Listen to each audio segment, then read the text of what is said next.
शेतकरी मित्रांनो नमस्कार। मित्रांनो आज आपण दावसवाडी या गावामध्ये होतो। अक्षरशः प्लॉट एक 7 दिवसाचा प्लॉट होता फक्त टोमॅटोचा। व्हरायटी मी इथे तुम्हाला सांगणार नाही। व्हरायटी जी पावसाळ्यामध्ये चालती तीच व्हरायटी लागवड केलेली होती त्या शेतकऱ्यांनी। अक्षरशः 7व्या दिवसाचा प्लॉट होता आणि त्यांनी लावलेली होती 4500 काडी। 1 एकरच्या आसपास प्लॉट असेलच टोमॅटोचा। संपूर्ण प्लॉट हा व्हायरसनी गेलेला होता। आता व्हायरस मुळात म्हणता येणार नाही, तो स्ट्रेसही असू शकतो। मात्र पूर्णपणे जे काही लहान पाणी त्या लहान पाण्याच्याच वाट्या झालेल्या मला त्या प्लॉटच्या दिसल्या। मग मी त्यावरती त्या प्लॉटची आता हिस्ट्री थोडीच होती। पहिली ड्रिचिंग केलेली होती आणि एक स्प्रे घेतलेला होता। स्प्रेमध्ये त्यांनी कॉम्बी, साप आणि आलिका असं एक कीटकनाशक घेतलेलं होतं। ड्रिचिंग सुद्धा त्यांनी अगदी बरोबर केलेली होती। मात्र फक्त एका गोष्टीची चूक झाली, ती आपण ह्या व्हिडिओमध्ये बघणार आहोत आणि ती चूक आपण कोणीही शेतकऱ्यांनी करायची नाही। मित्रांनो, एक चांगल्या कंपनीचं बुरशीनाशक, एक कीटकनाशक, ह्युमिक ऍसिड आणि त्याच्यामध्ये त्यांनी 19 घेतलेलं होतं एका बॅरलला आणि दुसऱ्या बॅरलला त्यांनी यारा कॉम्प्लेक्स वापरलेलं होतं। दोन्ही प्लॉट सेम गोळा झालेले होते। साधारणपणे एक 25 ते 28 दिवसाच्या आसपासचं रूप असेल टोमॅटोचं। लागवडीला ज्यावेळेस त्यांनी लागवड केली ती मी पूर्णपणे हिस्ट्री विचारली, नर्सरीवाल्याला कॉल केला। पूर्णपणे 1 ते 1.5 तास मी त्या प्लॉटवरती आज घातला। त्याची व्हिडिओ देखील शूट केलेली आहे, ती आपल्या युट्यूब चॅनलला पडेलच। मित्रांनो, फक्त एकच चूक केली की बॅलन्स न्यूट्रिशन। मी पहिल्यापासून सांगतोय 19 20 यारा कॉम्प्लेक्स 15 16 अशा कुठल्याही न्यूट्रिशनचा वापर पहिल्या ड्रिचिंग मध्ये करायचा नाही। आता हे जे इन्फेक्शन दिसलं, आता जे नुकतीच इन्फेक्शन दिसलं, तो जर प्लॉट अजून पुढे जर गेला असता, वाढीच्या याच्यात गेला असता, फ्लॉवरिंगमध्ये गेला असता, मग नंतर गोळा झाला असता, तर ते खर्च उलटा जास्त झाला असता त्या शेतकऱ्यांचा। तसंच होऊ शकतं आपल्याबरोबर पण। मित्रांनो, बॅलन्स न्यूट्रिशन हा विषय कुठल्या टायमिंगवरती कुठले न्यूट्रिशन वापरायचे हे आपल्याला माहीत असणंच गरजेचं आहे।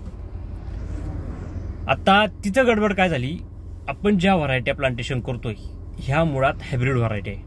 हायब्रिड व्हरायटी अशा आहेत की एखाद्या व्हरायटीचा वाईल्ड व्हरायटी असते आणि तिच्यापासून चांगले कॅरेक्टर एखाद्या व्हरायटीचे घेऊन त्या वाईल्ड व्हरायटीवरती क्रॉसिंग केलेले असतात। मुळात ते मॅच कधी होता, ज्यावेळेस तुम्ही प्रॉपर न्यूट्रिशन देशाल त्यावेळेस ते मॅच होता।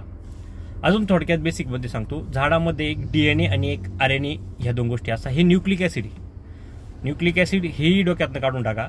हे झाडाचा थोडक्यात ब्रेन आहे असं समजा।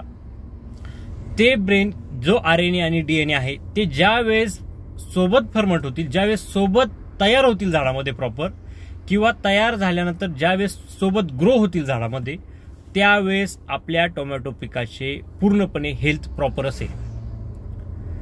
तुमच्या झाडाचा विकास, तुमच्या झाडाचे पुनर्जीवन व तुमच्या झाडाचे चांगले संगोपन होण्यासाठी हे RNA आणि DNA गरजेचं असतं।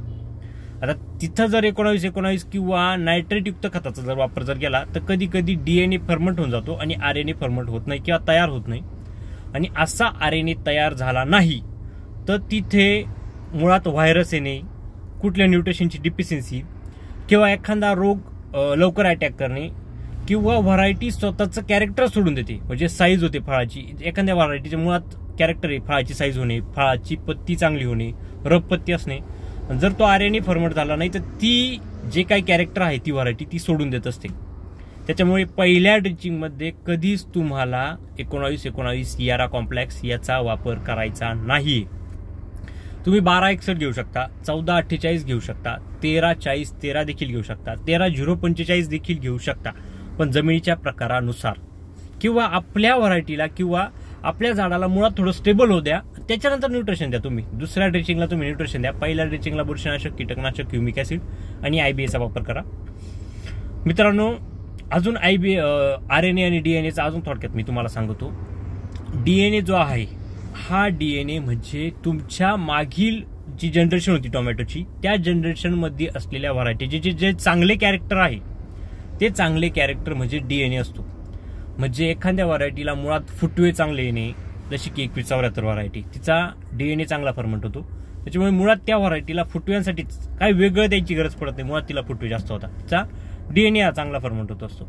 मुळात एखाद्या व्हरायटीचं फळाचं लस्टर चांगलं आहे, त्याच्यानंतर एखाद्या व्हरायटीला फुलकही जास्त येते हे त्या व्हरायटीचं जे DNA जर चांगलं असतं, DNA हे कॅरेक्टर जर असलं तर त्याच्यावरती असतं. आता RNA हा काय आहे? RNA हा एक वाईल्ड सेल जरी म्हटलं आपण तरी त्याला हरकत नाही. त्याचं काम काय आहे? पानांची रफनेस वाढवणे किंवा पानांची संख्या वाढवणे, फुटवे वाढवणे, ह्या देखील DNAचं काम आहे. ज्या वेळेस DNA आणि RNA झाडामध्ये एक सोबत फर्मेंट होतील, एक सोबत तयार होतील, त्याच वेळेस आपलं पीक चांगलं बनेल. ते मग कुठले असो, टोमॅटो असो, कुठले असो. आणि ते चांगलं बनण्यासाठी सुरुवातीच्या काळामध्ये नत्रयुक्त खताचा वापर कमी करणे हेच एक गोष्ट. जितका मायक्रोन्यूट्रंटचा वापर तुम्ही सुरुवातीच्या काळामध्ये कराल, त्याच्यामुळे मी टोमॅटो शेतकऱ्यांना 12व्या दिवशी एक चांगली जी ड्रिचिंग असते ती सांगत असतो. मिक्स मायक्रोन्यूट्रंट 1 किलो, अमोनियम मॉलॅब्डेनम जे की तुमचं नायट्रोजनचं रूपांतर प्रोटीनमध्ये रूपांतर करायला मदत करत असतं. अमोनियम मॉलॅब्डेनम 100 ग्रॅम व चांगल्या कंपनीचे ऑर्थोसॅलिसिलिक ऍसिड 500 मिली 200 लिटर पाण्यामध्ये टाकून प्रति झाड 100 मिली याप्रमाणे ड्रिचिंग करा. जेणेकरून या काही समस्या आहे, व्हायरसेस झालं, तुमचे बॅक्टेरियल इन्फेक्शन झालं किंवा मर झालं, या समस्या तुम्हाला मुळात उद्भवणार नाही. मित्रांनो, व्हिडिओ कशी वाटली हे नक्कीच कळवा. चला तर मग, धन्यवाद.